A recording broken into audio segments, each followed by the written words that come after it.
guys, and welcome back to another DrAce video, and today we're going to be playing MotoGP 23, and it's time for another live GP race, and this time it is for the Mandalika circuit of Indonesia. Now, I happen to like this track, but I wouldn't say I'm particularly good at it, so we'll see what we can do. I'm not doing the lap times as Rubinus39 and Visek Boa is doing, but I'm hoping I can just claw in a bit. Already into the first split, that's a good sign, up by 33,000th of a second, but the middle part of the circuit is where I'm probably going to start to lose time.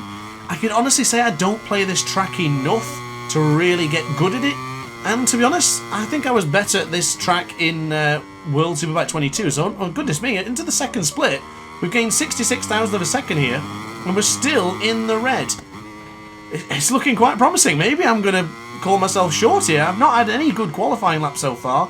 All into the 129s have just been average laps. A lot of fail laps. There's a couple of there's a rider there going very wide who's slowing down. I don't know if he's going to... Oh, he's really got in my way there. Goodness me. That could have basically ended our race, ended our qualifying. I didn't see what gap I got into the third split, but gentle upon the... Oh, I shouldn't have downshifted there. That's cost me time. Did it cost me too much time? Where are they getting 2 seconds from? Maybe we'll see we're losing a second in the final split, possibly. I don't know, but across the line, this is to end the qualifying. 6/10 of a second we lost there. We lost a lot of time in that final split. Definitely somewhere we need to improve. But into the right-hand side now, we have another go at this one before we call it quits. Paulo Vale has just gone down in 5th place. And now into the first split. Still, oh, we lost a bit of time there. Is this going to be a grey into the first split? It is. Oh, we lost 3/10. That might be it already. I don't think I'm going to claw back much time now in the middle, but I really need to know where I'm losing so much time. That's a lot of time to lose in that final sector. It's similar to the Aston chicane situation where you lose such a dramatic amount of time, but clearly I think I've raced with these guys before, especially Rubinus. I don't think they're cutting any corners, and I don't think you can here in Mandalika. They're probably just nailing the final corner, so good job to them, but I think I've met my my potential here in Mandalika. 3/10 of a second down. I'll try and get really good on the brakes into the final corner, but I think I'm going to have to play this track a bit more. Got to really get into it, but this is 2 races in a row now. Phillip Island and Mandalika of tracks I'm just not all that confident on. Yeah, going into the corner there, I'm not confident again. That's not going to improvement. 100k Blade isn't on improvement, so he could have... Nope, he was, but unfortunately it's over. It's over for me as well. A little bit of a mistake in the end. So, is the qualifying. Let's crack on with the race. Well, a little bit unexpected, but this is now a full, wet, rainy session. So, I need to change a few things, so I've just changed bikes. So I need to make sure that we change the traction control and everything else. But Rubinus, Vec Bosa, myself 3rd. There is 100k Blade, and we have Paulo Vale in 5th, or Paulo Vale, and no one in 6th place apparently, and then we'll have finish up with the Ducati of F3NN1S. So, let's see what we can produce from the front row, still keeping the front row alive. In fact, no, we lost the streak in Assen, didn't we, when the cheaters ruined the race. But here we go then, guys and gals. We wait for the red lights to go out. I do need to quickly change all my electronics, put it all down, put the ride-out device on, and away we go. No, long late on the lines. I'm not moving. What happened? No. Oh, I'm still in neutral. Oh, no. Oh, you idiot. You absolute idiot. Oh, that completely thrown me. Every time I click... Oh, I've gone wide down to turn 1. What a terrible start it has been for the man on board the Yamaha. Oh, that's a disaster. I felt like I released at the right point there. I just bumped the Ducati. I'm trying to get into my normal braking lines. Oh, that's a disaster. And again, more... Oh, my God! Well, that was unexpected. I wasn't trying to take him out there. I'm trying to get through. What a strange crash that was. I wasn't expecting him to pull in so quickly like that, but we're now into a bad situation. Paulo Vale has gone deep, and we're back into where we started, but that's so annoying that I've done that. Usually, when I have to change electronics, I do that naturally before I start. So I've already pressed up shift, ready myself, prepared myself for the race. And this time I just forgot, just completely went brain dead, and that's such a problem. What could have been, we could be right there with Rubinus now and Visek Boa. That's a shame. But it is what it is. We'll chase down the number 54 and the number 93, and let's just hope for the best. But that is my worst start ever. That was abysmal. Whoa, what is the KTM doing? Whoa, hang on. He got no track limit warning for that? Don't tell me. That is why they were getting such a bigger time in the... He's been given a track limit warning now. I'd have to look into that. That's sketchy. Oh, and Rubinus has gone down. Well, this is a stroke of luck. But I'm really not sure about that. Was that... that looks to me like he was cheating. Come on. Could be a mistake, but he didn't give back a second. I'm not sure.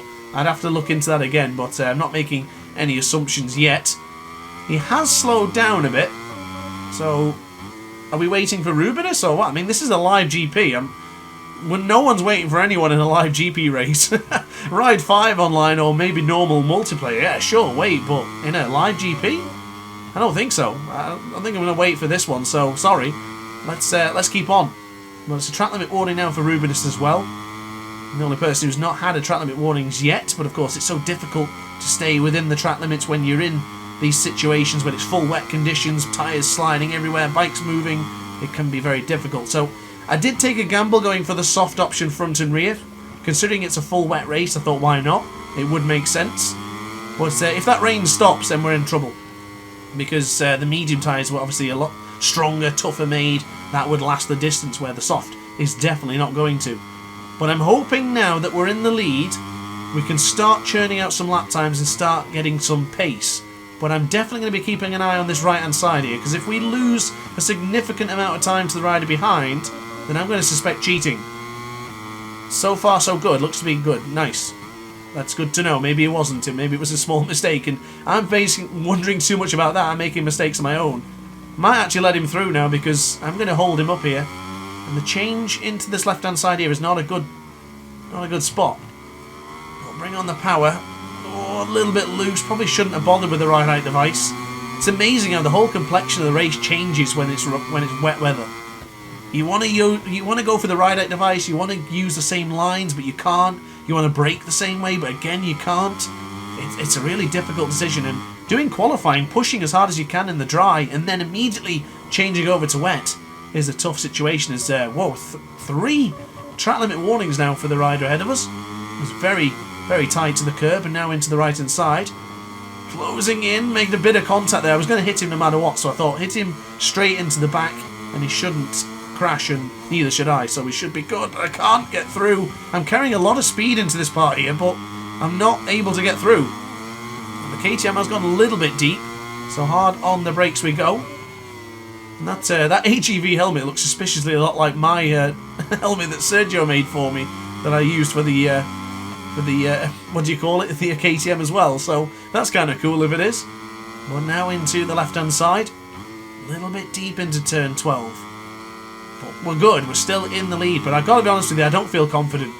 And this is a fluke that we're in the lead. Rubinus is by far the best player in the wet, I would say, so far. But now to the right hand side. I'm making contact with him there. I'm not even trying to, but into the right hand side.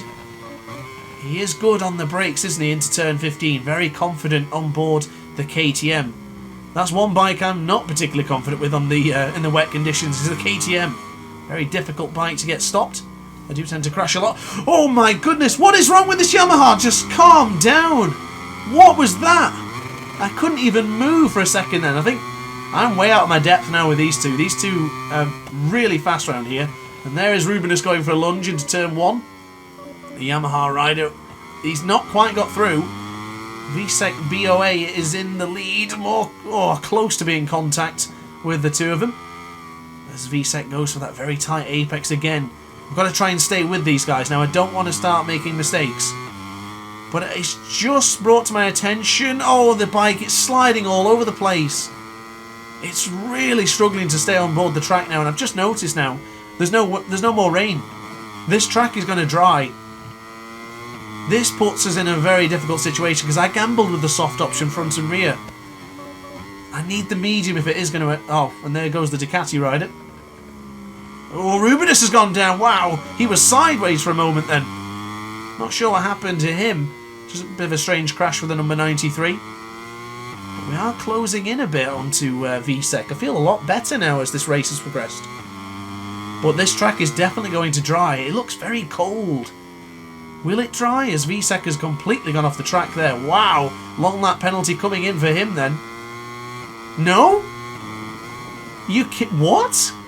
No long lap penalty for that? Okay. I don't know where you guys find these exploits, but my god. If I did that, I'd hold my hand up immediately and I'd just say, right, you take the lead, because I don't deserve to be in the lead for that. That was egregious. I was beginning to think he wasn't cheating, but I don't know. He looks to be really fast. He doesn't need to be doing that. He's got me beat. I don't think he needs to be doing that, but I don't know. I'm really not sure about this one. Did he get a track limit warning for it, and did it update later on? I don't know. Oh, he has been given a long lap penalty. So maybe it was for that then, or did he just cut the corner again? I'm so confused. I'm really confused there. I have no idea, but I shouldn't be leading this race. And I'm by far not the fastest rider today, and I'm off the track again. Gotta try and keep within the track limits. It's alright me saying other people are cheating if I'm going to be doing it myself. So I need to clean up the riding, but I guess I'm not making a massive amount of time. But we'll see. I do need to clean up on the act though. So anyway, on the brakes. Wow, he really closed in. Where the hell did that come from? I didn't think I'd lost that much time. Wow, fair play. So into... oh, we now have the message. We can jump into the pits to change tyres if you want, or bikes in this case. I don't have... Oh, look at my tyres! I didn't even pay attention to that. I was wondering why it was feeling so loose. What the hell happened to the tyres? I wasn't even going to try and contend with Rubenus right now, because I've got nothing.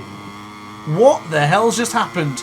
It went from feeling fine to absolutely dreadful. I would have to pit now, but there's no way we can. This was a huge mistake to go for the... the front. This was a huge mistake to go for the soft front. We should not have gone for the soft combination. Yeah, this is just dreadful. Oh, I'm all over the circuit now. I can't even move. How are we going to survive this race? I don't see a point in going in the pits now. Oh, Lord almighty. This has been a very intriguing... Look at that. Look at the front. It's all over the place. I can't even turn in. How am I gaining time on the... Look at that. I can't turn in. The way the bike just throws it in. Oh, no. This needs to come to an end. I can't stop this one. Yeah, I can't turn in at all. It feels so strange. It feels like riding on ice. It feels like I'm going to crash in every corner. I've done a tremendous job so far not to crash. And we're the only person not to have a track limit warning. So, onto the brakes. We're going to brake early now, as there is nothing, absolutely nothing left on that right-hand side. Now, look at that. I can't turn in at all. This is how Jorge Martin felt in Phillip Island, isn't it? With just nothing left. No power to give. That's just crazy. Look at it. Look, I can't turn in. Oh, man. We got one more lap of this. No victory for me. Not a chance. Big mistake.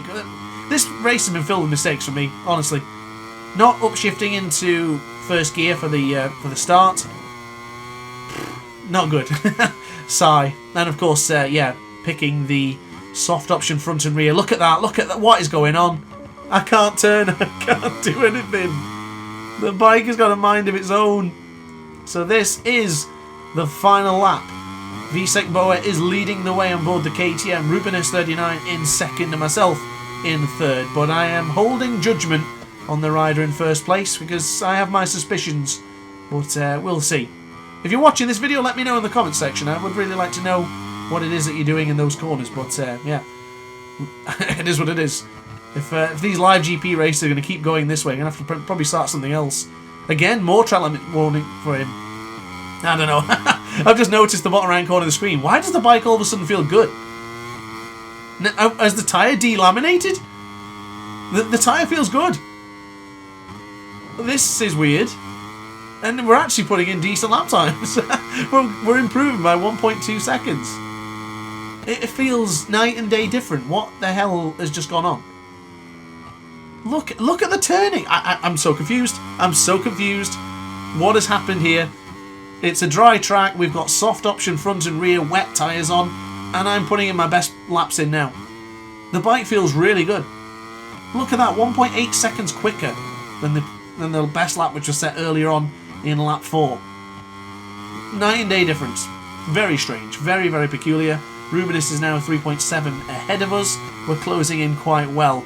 But I tell you one thing, it's a mystery how I didn't crash in this video, and it's a mystery how we didn't even get a penalty. Well, this race is coming to an end. We are going to improve on the lap time right at the death, but what an interesting race. It's certainly given me some questions to think about. Shameful on that penalty for 100k blade at the end there. But that is it from me. So guys, thank you very much for watching the video. I do hope you enjoyed. If you did, let me know in the comments section down below. And if you'd like to join me on live on one of these GPs, then let me know on PC. Thanks for watching, guys. Don't forget to like, comment and subscribe. See you in the next video. Ciao for now. Oh hi, didn't quite see you there. Good to see you're still here. If this video didn't quite sate your appetite, then why not watch some more DrAce content by clicking the video shown on screen now. Furthermore, if you would like to follow me on social media, you can do so now with the links down in the description. Consider subscribing so you don't miss a single DrAce video.